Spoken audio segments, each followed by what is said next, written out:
1788 का एक अजीब तरीन वाकया जिसे तारीख जंग कारान से 20 के नाम से जानती है, मगर हकीकत यह है कि इस जंग में दुश्मन ने नहीं बल्कि पूरी ऑस्ट्रियाई फौज ने खुद अपने आप से ही जंग लड़ ली।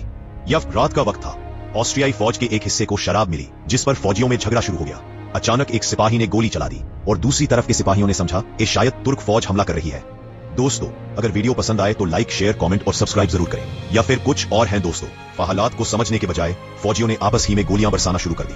किसी ने चीख कर कहा तुर्की तुर्की और भगदड़ मजीद बढ़ गई। लेकिन मामला यहां तक पहुंच गया कि जब अफसरान ने हॉल्ट हॉल्ट चिल्लाया तो गैर जर्मन सिपाहियों ने समझा जैसे कोई अल्लाह अल्लाह कहकर हमला कर रहा है। पूरा लश्कर खौफजदा होकर भाग निकला। तोपखाना भी अंधेरे में अपने ही फौजियों पर फायरिंग करने लगा, हत्ता के बादशाह जोसेफ दोम तक अपने घोड़े से गिरकर एक छोटी सी नदी में जा पड़े। और सबसे हैरत की बात, जब असल तुर्क फौज 2 दिन बाद वहां पहुंची तो उन्हें सिर्फ मरे और जख्मी ऑस्ट्रियाई सिपाही मिले और शहर बगैर किसी मुजाहमत के उनके हाथ आ गया। ये थी तारीख की सबसे अजीब और गरीब फ्रेंडली फायर की जंग। मेहनत से बनाई गई ऐसी वीडियोस को सपोर्ट करना ना भूलें। लाइक, शेयर, कमेंट और सब्सक्राइब जरूर करें।